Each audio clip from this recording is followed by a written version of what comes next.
प्रणाम है आप सभी का और स्वागत है आपका हमारे चैनल आत्म से अध्यात्म की ओर में। आज हम इस वीडियो के माध्यम से जानेंगे पंचम स्कंद के 20वें अध्याय के विषय में। सतगुरु सतनाम आदि माता अलख निरंजन हो बहुआंछित फल दुहक भंजन। ओम श्री गणेशाय नमः। अथ 20वां अध्यायः। शीर्षक अन्य 6 द्वीपों का तथा लोकपाल पर्वतों का वर्णन। तो आइए अब कथा का आरंभ करते हैं। श्री सूकदेव जी कहते हैं कि राजन, अब परिणाम लक्षण स्थिति के अनुसार प्लक्षा आदि अन्य द्वीपों के वर्ष विभाग का वर्णन किया जाता है। जिस प्रकार मेरु पर्वत जम्बू द्वीप से घिरा हुआ है, उसी प्रकार जम्बू द्वीप भी अपने ही समान परिणाम और विस्तार वाले खारे जल से समुद्र के परिवेष्टित है। फिर खाई जिस प्रकार 12 उपवन से घिरी रहती है, उसी प्रकार 4 समुद्र भी अपने से दुने विस्तार वाले प्लक्ष द्वीप से घिरा हुआ है। जम्बू द्वीप भी जितना बड़ा जामुन का पेड़ है, उतना ही विस्तार वाला यह सुवर्णमय प्लक्ष वृक्ष है। उसी के कारण उनका नाम प्लक्ष द्वीप हुआ है।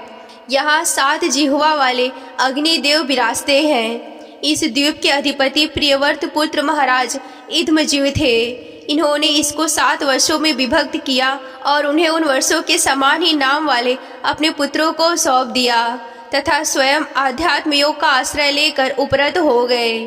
इन वर्षों के नाम शिव, यवस, सुभद्र, शांत, क्षेम, अमृत और अभय है। इनमें भी 7 पर्वत और 7 नदियां ही प्रसिद्ध हैं।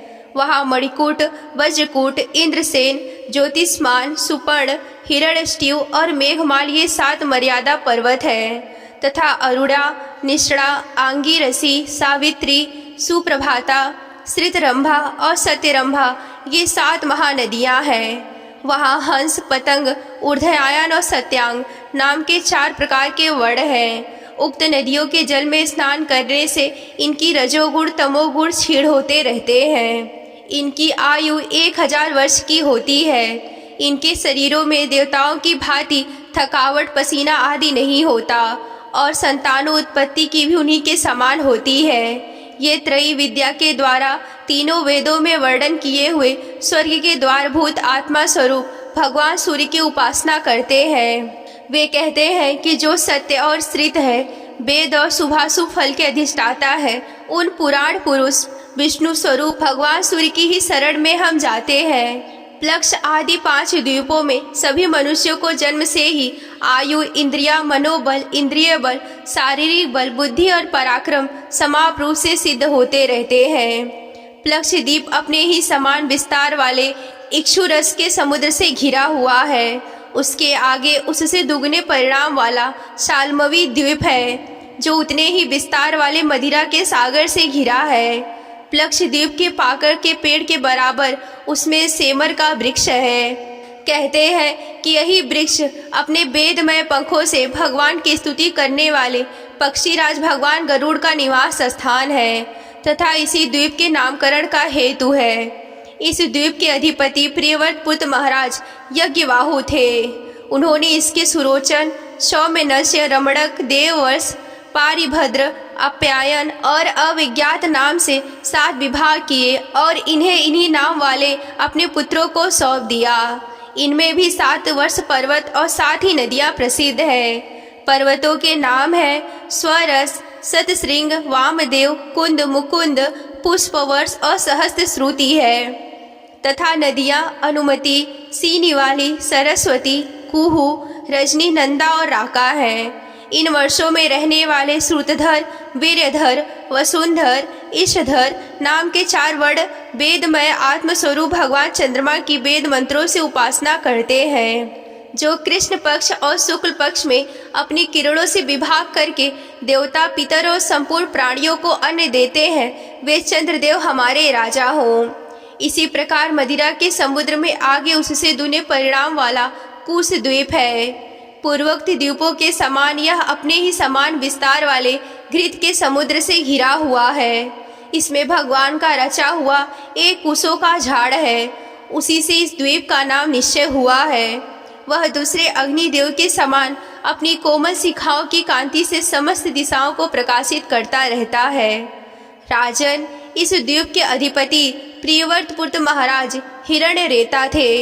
उन्होंने इसके 7 विभाग करके उनमें से एक एक अपने 7 पुत्र वसु, वसुदान, दृढ़ रुचि, नाभिगुप्त, स्तुतव्रत, विविक्त और वामदेव को दे दिया और स्वयं तप करने चले गए। उनकी सीमाओं को निश्चय करने वाले 7 पर्वत हैं और 7 नदियां हैं। पर्वतों के नाम चक्र, चतुश्रंक, कपिल, चित्रकूट, देवानीक, ऊर्ध्वरोमा और द्रविड़ है। नदियों के नाम है रसकुल्या, मधुकुल्या, मित्रविंदा, श्रुतवृंदा, देवगर्भा, कृतच्युता और मंत्रमाला है। इनके जल में स्नान करके कुश द्वीपवासी कुशल, कोविद, अभियुक्त और कुल में वर्णों के पुरुष अग्नि स्वरूप भगवान हरि का यज्ञ आदि कर्म कौशल के द्वारा पूजन करते हैं। राजन, फिर घृत समुद्र के आगे उससे द्विगिड़ परिणाम वाला कौंच द्वीप है। जिस प्रकार कुश द्वीप घृत समुद्र से घिरा हुआ है, उसी प्रकार यह अपने ही समान विस्तार वाले दूध के समुद्र से घिरा हुआ है। यहाँ कौच नाम का एक बहुत बड़ा पर्वत है, उसी के कारण इसका नाम कौच द्वीप हुआ। पूर्व काल में श्री स्वामी कर्ति यजी के शस्त्र प्रहार से इसका कटि प्रदेश, लता निकुंजा आदि क्षत विक्षिप्त हो गए थे, किंतु क्षीर समुद्र से सींचा जाकर वरुण देव से सुरक्षित होकर यह फिर निर्भय हो गया। इस द्वीप के अधिपति प्रियव्रत महाराज धृतपृष्ठ थे। वे बड़े ही ज्ञानी थे। उन्होंने इसको 7 वर्षों में विभक्त कर उनमें उन्हीं के समान नाम वाले अपने 7 उत्तराधिकारी पुत्रों को नियुक्त किया और स्वयं संपूर्ण जीवों के अंतर्यात्मा परम मंगल में कीर्तिशाली भगवान श्रीहरि के पावन पदारविंदों की शरण ली। महाराज धृतपृष्ठ आम, मधुरु, मेघपृष्ठ, सुदामा, भाजिष्ठ, लोहिताड़ और वनस्पति के 7 पुत्र थे। उनके वर्षों में भी 7 वर्ष पर्वत और 7 नदियां कही जाती हैं। पर्वतों के नाम है शुक्ल, वर्धमान, भोजन, उपवहिड़, नंदनंदन और सतोदभद्र तथा नदियों के नाम है अभया, अमृत तौघा, आर्यका, तीर्थवर्ती, वृथ रूपवती, पवित्र कीर्ति और शुक्ला। इनके पवित्र और निर्मल जल का सेवन करने वाले वहाँ के पुरुष ऋषभ, द्रविड़ और देवक नाम के 4 वर्णों वाले निवासी जल से भरी हुई अंजलि के द्वारा अपो देवता की उपासना करते हैं। इसी प्रकार क्षीर समुद्र के आगे उसके चारों ओर 32 लाख योजन विस्तार वाला शाक द्वीप है, जो अपने ही समान परिणाम वाले मट्ठे के समुद्र से घिरा हुआ है। इसमें शाक नाम का एक बहुत बड़ा वृक्ष है, वही इस क्षेत्र के नाम का कारण है। उसके अत्यंत मनोहर सुगंध से सारा द्वीप महकता रहता है। मेघातिथि नामक उसके अधिपति राजा प्रियव्रत के ही पुत्र थे। उन्होंने भी अपने द्वीप को 7 वर्षों में विभक्त किया और उनमें उन्हीं के समान नाम वाले अपने ही पुत्र पुरोजव, मनोजव, पवमान, ध्रुमानीक, चित्ररेप, बहुरूप, विश्वधरा अधिपति रूप से नियुक्त करके स्वयं भगवान अनंत दत्तचित्त होकर तपोवन में चले गए। इन वर्षों में भी 7 मर्यादा पर्वत और 7 नदियां ही हैं। पर्वतों के नाम हैं ईशान, उरुश्रृंग, बलभद्र, सतकेशर, सहस्त्रस्रोत, देवपाल और महानस तथा नदियां अनघा, आयुर्दा, अभय स्पृष्टि, अपराजिता, पंचपदी, सहस्त्रश्रुति और निजधृति है। उस वर्ष के ऋतुवक, सत्यवत, दानवर्त, अनुव्रत नामक पुरुष प्राणायाम के द्वारा अपने रजोगुण तमोगुण को छीड़कर महासमाधि के द्वारा वायु पुरुष श्री हरि की उपासना करते हैं। इसी तरह मट्ठे के समुद्र के आगे उसके चारों ओर उसके दुगने विस्तार वाला पुष्कर द्वीप है। उस चारों ओर से अपने ही समान विस्तार वाले मीठे जल के समुद्र से घिरा है। वहाँ अग्नि की शिखा के समान देदीप्यमान लाखों स्वर्ण में पंखड़ियों वाला एक बहुत बड़ा पुष्कर कमल है, जो ब्रह्मा जी का आसन माना जाता है। उस द्वीप के बीचों बीच उसके पूर्वी पश्चिमी विभागों की मर्यादा निश्चित करने वाला मानसोत्तर नाम का एक पर्वत है। यह 10,000 योजन ऊंचा और उतना ही लंबा है।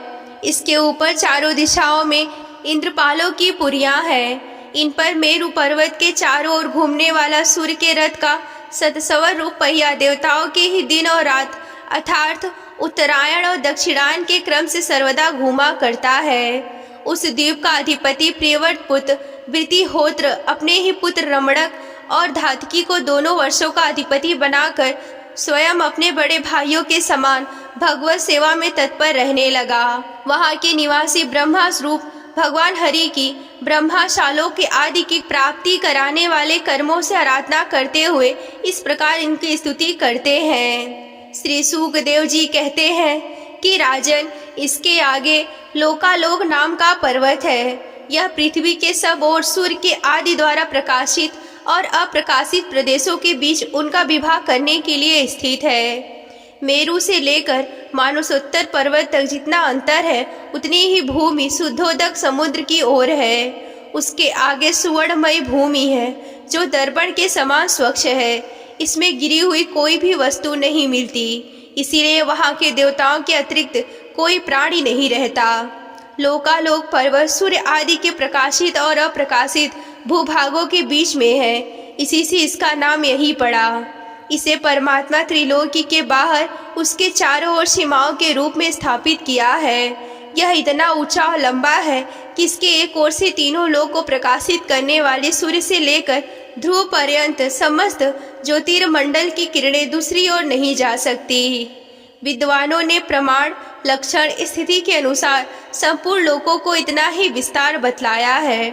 यह समस्त भूलोक 50 करोड़ योजन है। इसका चौथाई भाग यह लोकालोक पर्वत है। इसके ऊपर चारों दिशाओं में समस्त संसार के गुरु स्वयंभू श्री ब्रह्मा जी ने संपूर्ण लोकों की स्थिति के लिए ऋषभ, पुष्करचूड़, वामन, अपराजिता नाम के 4 गजराट नियुक्त किए हैं। इन दिग्गजों की ओर अपने ही अंश रूप इंद्र आदि लोकपालों की विविध शक्तियों की वृद्धि तथा समस्त लोकों के कल्याण के लिए परम ऐश्वर्य के अधिपति सर्वंतर्यामी परम पुरुष श्रीहरि अपने ही विघसेन आदि पार्षदों के सहित इन पर्वत पर सब ओर से विराजते हैं। वे अपने विशुद्ध सत्व को, जो धर्म, ज्ञान, वैराग्य और ऐश्वर्य आदि 8 महासिद्धियां संपन्न धारण किए हुए हैं। उनके कर कमलों में शंख, चक्र आदि आयुध सुशोभित है। राजन, स्वर्ग और पृथ्वी के बीच में ब्रह्मांड का केंद्र है, वही सूर्य की स्थिति है। सूर्य और ब्रह्मांड गोलक के बीच में सब ओर से